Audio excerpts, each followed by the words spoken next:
Biz 3 saat sonra Türkmenistan'dan Türkiye'ye gidiyoruz. Selamlarınızı, bize olan sevginizi, bize olan saygınızı bütün Türk halkına anlatacağız.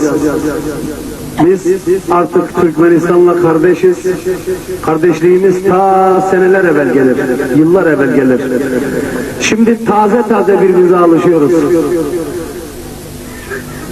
Biz Türkmenistan'ı sevdik. Türkmenistan'daki kardeşlerimizi sevdik.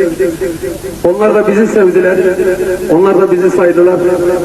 Ben kendimi sizlerin doğanı olarak görüyorum.